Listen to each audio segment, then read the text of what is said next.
no sense of it all. But I can see it makes no sense at all. Is it cool to go to sleep on the floor? 'Cause I don't think that I can take anymore. Clowns to the left of me, jokers to the right. Here I am, stuck in the middle with you. Good morning, everyone. Lots going on as usual. Today's Sunday, January 4th, 2025, and nobody was arrested overnight. Everything's the same as it was yesterday, mostly. The impact of the Maduro arrest by the Department of Justice in cooperation with other people, et cetera, is the fallout is big. And we're going to have a look at all of that today because, well, that's what I told you we would look at. And the President Trump did his presser yesterday. Sorry, I'm trying to get everything in line. He did his presser yesterday. So there were some impactful things. He was making lots of news, talking about boots on the ground, talking about anybody else. You're on notice. You see what I did to him, I'll do it to you. Specifically, he was talking to other leaders of Venezuela, but everybody also, right? So just one of those things. And a whole bunch of people around the world, Chinese asking Trump come in and take Xi, people from the UK asking him to come and take Keir Starmer. I'm sure that Macron's French citizens have been asking for Trump to take him. I know that I've seen a bunch of Canadians say, hey, Mr. Trump, do you know who else is running drugs into the United States? I also have more color on why the agreement with the Saudi Arabia made by Henry Kissinger has an impact here. The amount of oil we're talking about is more than Saudi and Iraq combined, I think. And they were selling oil in yuan to China. And you can't do that. Otherwise, they'll get off of you, right? We came, we saw, he died.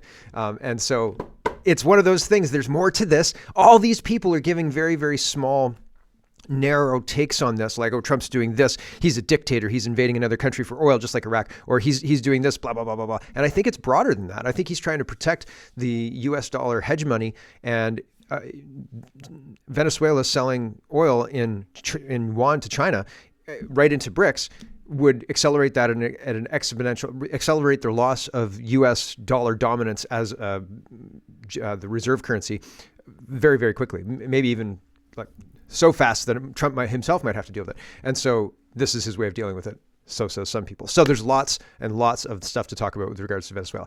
Carney heading to China because, screw USMCA. Who needs that? And also the amount of time that Carney took to make a deal or to do something about our oil that used to be very high priced. But if Trump takes control of Venezuela, he's got enough oil to just control the price of oil to $50 a barrel. And I was driving around the other day and I filled up at 109. So the price of gas is getting cheaper. And it is it's very interesting to watch because we may have missed our window. Canada, 20 years of effing around, has created a situation where nobody needs our product because Trump's selling it out of Venezuela. So, sucks to be us, right? International response to Venezuela. Okay, so there's lots to get to. Let's get to it. Oh, I've got to get my mouse over here. Boop. And first, Venezuela, right? Nick says, holy cow, this might just be the most epic Trump post of all time. Trump posted a video of Maduro challenging 47 to come get me, followed up by a screaming bald eagle and thunderstruck blaring in the background during a missile fire.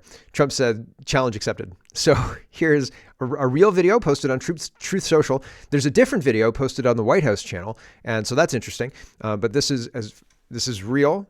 The president of the United States, the guy who came up with The Apprentice, posted this after arresting Maduro in the country he seized through illegal elections. Here we go. Venga por mí. It says, come for me. I'm waiting for you here in Miraflores.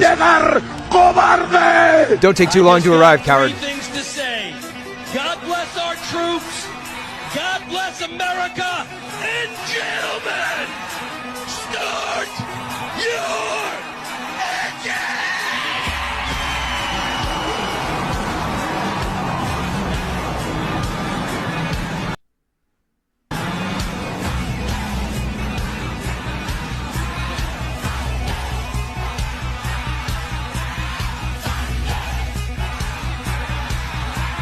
Venga por mí. So that's kind of fun, right? That's a very showy kind of thing to do. It seems like a show. Here's a different video posted by the White House. White House says, if you don't know, now you know.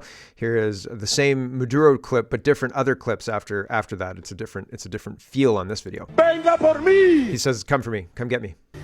Aquí lo espero en Miraflores. No se tarde en llegar, cobarde. And now, if you don't know, now you know.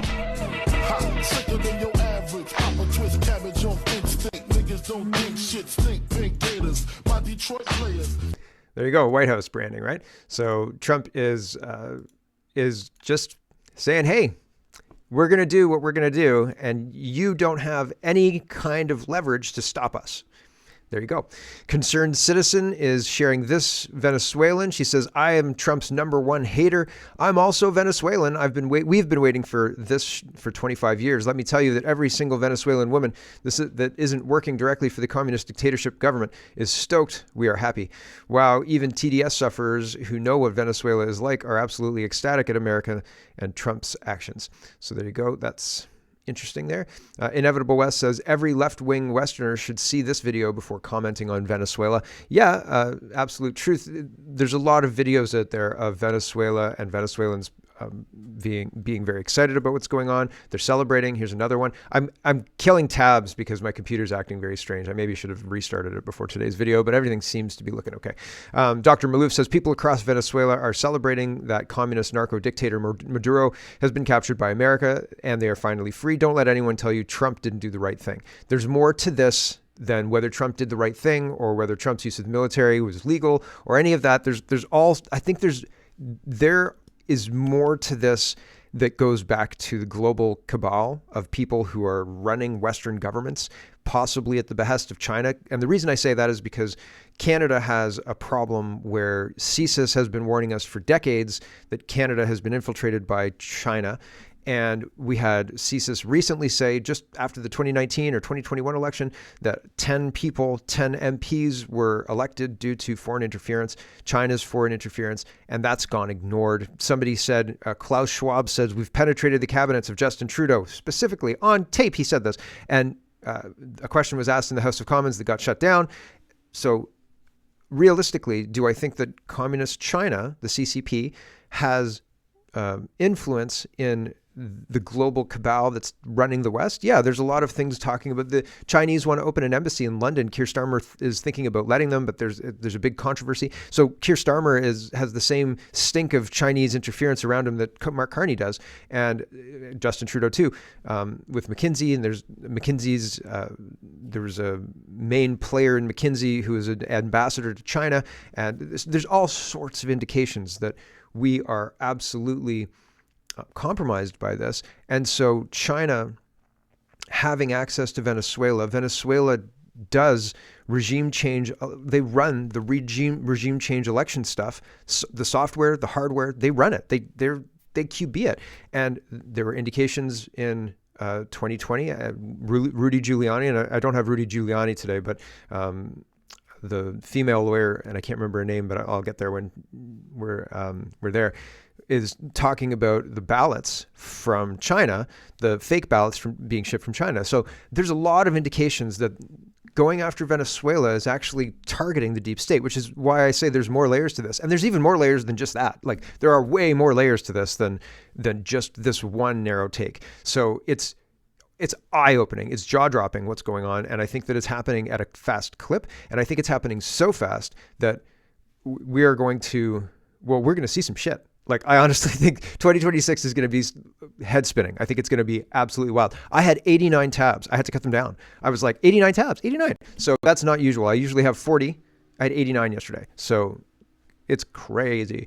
In Canada, we've got professional signs, right? We've got all of these professional signs. Hey, Trump, hands off Venezuela, printed less than 24 hours ago. How did these banners in Toronto get printed so fast?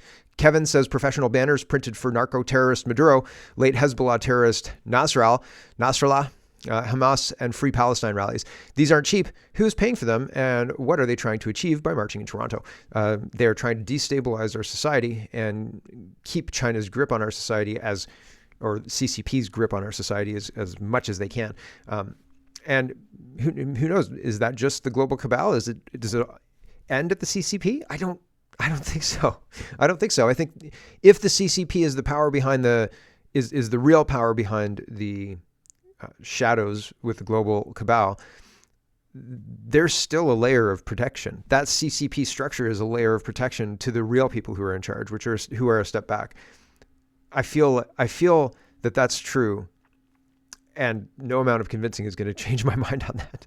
I feel like even if you had a communist dictatorship, how many communist dictatorships have fallen in history, right? You don't want to be the face of that kind of thing, right? You'll pay somebody to be the face of that thing while you step back in the background. And when the citizens come, and they will, you can go, ooh, that went badly. And you get on your private jet and you fly away and you wait for a little while, and then you pay somebody else to be the face of the thing that you're going to do. And you come back and you just sit there and you watch. And that's what I think that they're doing. They watch and they laugh and they drink and they sit on the backs of the citizens as if that's where they're supposed to be. And I just don't think that's the right structure, because we can't hold them accountable. But they're the ones pulling all the strings. And that's very problematic. Jake says fake pro-Maduro protests in New York City as dictator is taken into custody. This guy pretty much nails it here, so we'll just listen to him. Here we go. What are your thoughts on this protest? Well, these guys are paid. They're so organized. I mean, it's less than even 24 hours. They got hundreds of signs made. It's almost like they have a print shop in the back of their People's Forum over here down in the city. That being said, that if you looked at all the videos out on the internet, the people in Venezuela are happy that this is happening, because now they don't have to deal with socialism and communism. But the people who are actual socialists and communists are here in America protesting against what's good for the better people in Venezuela. And that's the sad part. Thank you. You know? And they want to turn this country into what that country is. You know, they don't want this country to be good. These people want to live in socialism and communism. How is it related to Palestine? They're talking about Palestine. We'll just leave it there. I don't care how it's related. It's related to Palestine because the same people are paying them. Wall Street Ape says the hands-off Venezuela protests taking place in New York City supporting Nicolas Maduro is being organized by the People's Forum. The People's Forum is an NGO that has received over $20 million from a billionaire who lives in China with ties to the CCP. So when the winds turn and you see things are about to get dicey for you, you get out of Saigon 24 hours before the shit hits the fan. You see what I'm saying? And then you wait and you watch and you pay counter protesters, and you're not the face of it. You're not the face of it at all. The guy you paid is the face of it. Sucker, right? So there you go. NGO's primary funding over $20 million. Neville Roy Singham.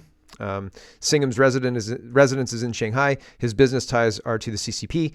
He attends CCP-related events. He funds media outlets echoing Chinese state narratives. So he is influential and exactly in the way you'd think for a guy who's a step back. Tony is responding to himself, and he says, I've been trying to educate patriots since my first meeting with Gary Webb. In plain terms, heroin, cocaine, oil, renewables, and war are merely the outer faces of one economic organism. Drugs supply the cash. Energy supplies the legitimacy. Oil, being inflated in price, supplies the legitimacy. So where's all those billions coming from? Oh, I got an oil well. Intelligence supplies the protection. Politics supplies the moral fog. And coming soon, when people say CIA drug trafficking, most picture a few rogue planes. The reality is orders of magnitude broader. There were rumors, and I remember reading about this, talking about flights, military flights, empty flights being filled up with cargo like drugs, like opium, like human trafficking. And so a military flight moving military supplies or humans like active duty troops or whatever flies from an American base in America to an American base in Afghanistan. Right. And where's Afghanistan a good place to get opium? Afghanistan is a good place to get opium, or it used to be. And the military was protecting the opium fields, blah, blah, blah. That's a different story. But they would fill up the plane with opium and then fly it back to the United States. Drugs, there were drug routes. George Webb, I think is his name. He would talk about the rat lines and the drug routes, and like it's so much more complicated and integrated to military, to state movement, that you wouldn't believe it. And of course, people just don't believe it. Like even the Smartmatic rigging of the elections, people, what's her face and Rudy Giuliani were out there telling people these elections were rigged, and we have witnesses, we have eyewitnesses, we have the equipment, we have the fake ballots, we've got everything. And they wouldn't even look at it.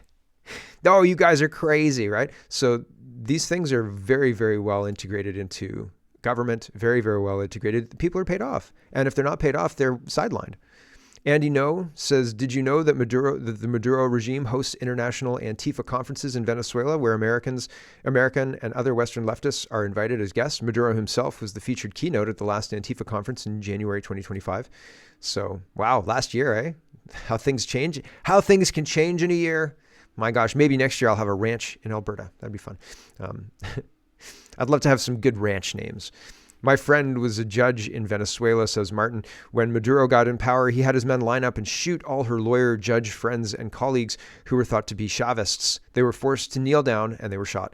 Her family had their entire coffee plantation confiscated and turned over to Maduro supporters. Everything was taken away. She fled the country and found her way to Canada. So, yeah, that's pretty wild. I am concerned that the powers that be are trying to economically cripple all of the West the same way. And I don't know that they would take people out and shoot them, but they're going to use the Chinese social credit system because that seems cleaner, and people turn a blind eye to homeless people. It's been normalized in our society to ignore tent encampments, homeless people, or to have, to be upset with them, right?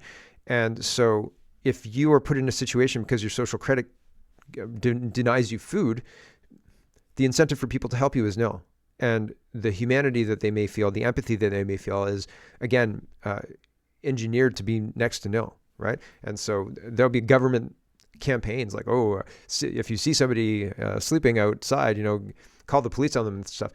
I don't think that they're going to be kind to anybody who is outside of the regime. Julie Donut says, President Trump is on a posting spree on Truth Social. I can't even keep up reposting. It's all financial fraud and election fraud. Wow. Yeah, and I've got a whole series of tabs to talk about the election fraud. Here's just a little bit of this. The first being fraud by design. This wasn't an accident. This didn't just happen. It's a system that's designed by the left for people in their social circles. It starts all the way at the top of the federal government with the Obama administration, promulgated even more by the Biden administration. It runs down to the states, to governors across the country, including Governors Walz and Governor Mills. And even at the local level, you see the bad actors, you read the headlines, you see what's happening right here in Maine, certainly in Minnesota, and I would agree with what's been said so far that this is just the tip of the iceberg, folks. The other F is financial Armageddon. That's what we're heading for. If you don't think that the Trump administration is serious about getting a handle on this, you're probably on another planet. This is going to have implications for the state of Maine in the billions with a B of dollars.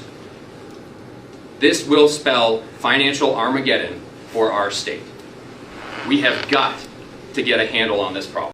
And Canada has not yet digested what this means for our oil industry, our expectations about oil, the money that oil will bring in, and so on. Absolutely wild and crazy stuff. Derek says, video has been released showing Venezuelan leader Nicolas Maduro arriving in the United States. Remember when Trump was drinking water and he had the prison-style drinking? He was holding the glass up real weird and people were like, what's going on with that? Maduro's got that same thing now. He's doing the same thing. And he looks like a fighter walking in. It's one of the... I watched this. I was like, man, are we watching some... this guy's walking in for a prize fight or something.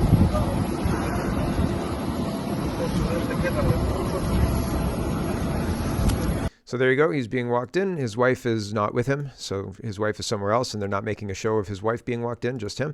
So that's interesting. Here is Paul. He says, Maduro is being flown by helicopter to the detention center in Brooklyn, where he'll be processed is great because he's a socialist, and so is Mandini. And Mandini is powerless to stop what's happening. That's the point. President Trump is showing who's boss. So, yeah, we'll see. We'll see how all that plays out. Small government says breaking foreigners wave communist flags have taken over Times Square in New York City, demanding the release of Nicolas Maduro. We need to start sending mass groups of ICE agents to these events. Yep, that'd be a good idea. Here's Tony Lane, and he says the Maduro case is heading to a Clinton-appointed judge. Meet Alvin Hellerstein. There we go. Hellerstein. Okay. 92 years old, appointed by Bill Clinton and a judge who had ruled against Trump in the past. Now this judge is set to oversee one of the most explosive international criminal cases in decades. That raises serious questions. Is this about justice or politics? Can the public expect neutrality? Why this judge at this moment? The courtroom just became the story. What do you think about this? Yeah, I think it's pretty wild. Like, what's going to happen now? I have no idea. I have absolutely no idea, because it seems like if they were running drugs into Florida, or if they were running drugs from Venezuela, they were probably landing it not in New York. If they were landing it in New York, I have other questions, but they were probably not landing it in New York. So why center the case there? And putting the socialist in New York jail where Mamdini can't do a damn thing about it, sure, that's something you could do. That's fine. But stacking the case so that you lose because you give it to a Clinton-appointed judge, like a deep state-appointed judge, are you planning on... if you don't impeach rogue judges, then they're going to screw things up, right? Like, there's been all sorts of bad judgments that the judges have moved forward with because they're ideologically captured in Canada and the United States. There's very concerning things happening with the judiciary. And I mean, the Democrats want to pack the Supreme Court to effectively nullify it. So there's all sorts of questions. I have lots of questions. I'm not sitting here going, yeah, man, that's great. I think, what? Doesn't make any sense. Okay, sure.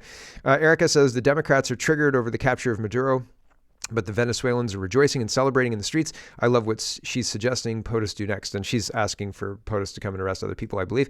But we've got to keep going because we're already 21 minutes in. And I wanted to finish the Venezuela stuff, but I don't know that we're going to get there. This guy says... Eyal says, this Venezuelan is spot on. Those who say the U.S. is only interested in our oil, I ask you, what do you think the Russians and the Chinese wanted here? The recipe for Arapias? Like, come on, guys, get your head out of your ass, right? Like, what do you think this is about? Y le pido a todos que tengan fe. Okay, so he's saying it in Spanish. We'll just carry on. Here is Tamara Litch, and she's responding to Don Davies. Don Davies says, if this is true, the arrest of Maduro and stuff, he's responding to all of this. If this is true, this is a flagrant breach of international law and the rules-based system the U.S. claims to support. Canada must strongly condemn it and call for immediate cessation of aggression by the U.S. against the sovereign state of Venezuela. And Tamara Litch says, Don Davies is the so-called leader of a socialist party destroyed by former so-called leader Jagmeet Singh that was all but obliterated in the last federal election. Sit down, Don. The adults are speaking and no one cares what you think. Yep, that's absolutely true, but it's super interesting. All the socialists are upset at Trump for arresting this guy. I don't think I'm upset at Trump for arresting this guy. I'm wondering who's next. Anybody else going to get arrested for this international criminal gang of thieves? And when did the domestic arrests start? Here is Constantine. He says, all the bleeding about international law, or the rules-based order that they claim to support, that Don Davies was just talking about, shows how completely deluded some of our elites have become. International law was a pleasant fiction that lasted for a few decades. It was never real, and now the world has reverted to its default setting, great power politics. This is why, as a strong Ukrainian supporter, or Ukraine supporter, I've never talked about international law or called Putin's attack an illegal invasion. I don't know why Constantine is deluded and doesn't recognize the role played by the State Department of the United States and Victoria Nuland in starting the war in Ukraine in 2014. I don't know, but I don't support Ukraine. I support Canada. I don't support Israel. I support Canada. And people saying, if you support Canada, you have to support these other two things. No, you don't. You can say, we don't want a single dime going to Ukraine or Israel unless it's in trade where there's an agreement, but I'm not sending money for defense. I'm not sending money for international wars. If there was a dude who was throwing rocks at some other dude's house, and I never threw rocks, but I made sure that this other guy never ran out of rocks, that guy who's having rocks thrown at his house is probably going to notice that I'm helping. It's stupid. It's absolutely stupid to send money to these people. They are waging war and basically saying, well, these guys just keep giving me rocks, so I figured I'd throw them. Like, no, why? It is wasteful. It's dangerous. We don't have an army to defend ourselves against a Russian army. If the Russian army got seriously pissed off at us and decided to, I don't know, invade our house, there's F all we could do about it. Sorry, but that's the truth. And so, like, it doesn't make any rational sense. And so I'm not sharing this to bolster Ukraine or anything like that. I'm just sharing this because I think that he's got some insights about how international law is invalid, really. Laws are based on submission, he continues, to an overarching authority backed by force. There is no such international authority, and even if you view the UN as one, it does not have the ability to use force against those who violate international law, other than against small countries with weak militaries. When the US attacked Iraq, the United Nations did nothing. When Russia invaded Ukraine, the United Nations did nothing. When Victoria Nuland coordinated the whole everything in the Donbass area with agitators and all of that other stuff, the UN did nothing. Like, if China invades Taiwan tomorrow, the UN will do nothing. If you cannot enforce a law, it is not a law. I don't support Ukraine because I'm just going to skip the Ukraine stuff because it's ridiculous. The President Trump is a realist and a pragmatist. He sees through the fiction other leaders cling to. A good leader advances the national interests of his country. If more Western leaders did this, our civilization would be in a much better place. Yeah, you can't endlessly simp for foreign countries and like pretend that Canada is going to deal with itself and just, run itself. It's fine. And anybody who complains, we'll crush them under our speech laws. Like, ridiculous. Macron's responding to the Venezuela stuff. The Venezuelan people are today rid of Nicolas Maduro's dictatorship and can only rejoice. By seizing power and trampling on fundamental freedoms, Nicolas Maduro gravely undermined the dignity of his own people. The upcoming transition must be peaceful, democratic, and respectful of the will of the Venezuelan people. We wish that President Edmundo Gonzalez Urrutia, elected in 24, can swiftly ensure this transition. I'm currently exchanging with our partners in the region. France is fully mobilized and vigilant, including to ensure the safety of its nationals during these uncertain times. So putting in the person who lost to Maduro in a rigged election, that might be a way to move things forward as long as they have an election soon. And oh, by the way, the United States gets these oil fields, right? You're welcome, Venezuela. Darn. Mark Carney has a long, meandering piece that doesn't really commit to saying anything. It's long. Mark Carney says one of the first actions taken by Canada's new government in March 25 was to impose additional sanctions on Nicolas Maduro's brutally oppressive and criminal regime. Well, obviously they didn't work, right? It took Trump going in and actually doing something. Sanctions don't do anything. Unequivocally condemning his grave breaches of international peace and security, gross and systemic human rights violations and corruption. Canada has not recognized the legitimate regime of Maduro since it stole the 2018 election. Rich Canada, rich, because our elections are rigged. And this man sits in a position that he was parachuted into. The Canadian government, therefore, welcomes the opportunity for freedom, democracy, and peace and prosperity for the Venezuelan people. Canada has long supported peaceful, negotiated, and Venezuelan-led transition process that respects the democratic will of the Venezuelan people. So you can see the similarities between Macron's statement and Carney's statement. They're very similar, and people are not happy with Carney's statement. People are saying, well, Mario says, as expected, another word salad with a touch of weak sauce. You're in a pickle and you know it. Most of your base knows that Maduro was a narco-dictator, a thug, and likewise, most of your base suffers from Trump derangement syndrome, hence why you couldn't muster a simple congratulations for a flawless operation and freeing tens of millions from dictatorship rule. But your biggest concern is how this is going to affect USMCA, given Trump's announced that they will be pumping oil from Venezuela, threatening our only bargaining chip. You took too long to negotiate a deal, and now we're all in trouble because of your political negligence. It took you all day to type this message, and you waited for Macron's statements first to test the waters. Your moral clarity is clear as mud. So, yeah, ridiculous. China's upset. China demands the United States stop violating other countries' sovereignty and security. But unless they're willing to go to war, they can't do a damn thing about it. Zero Hedge says, now that China has lost cheap Venezuelan oil, Beijing will have no choice but to finally engage in major fiscal stimulus. True. Gordon says China can complain, but it can't do anything else. The Chinese emperor has no clothes. Yep, and they're condemning the situation, but nothing they can do. Dan says what Venezuela has done to the United States is exactly what Pakistan is doing to the people of the United Kingdom, sending criminals, sending firearms, sending drugs. Bear that in mind. Yeah, but as I'm going to demonstrate in just a minute, it's the circumstances are a bit different. Hodge Twins says Maduro got raided before every single deep state criminal. Yes, but I think it's an international cabal of people, and I don't think you can take down the head, and I think the head occupies the U.S. government. I don't think you can take down the head without attacking the body a little bit anyway. Brian says, of course, the usual shills will bleat, this isn't America first, and come home, Trump, stop messing around in foreign countries. We see you.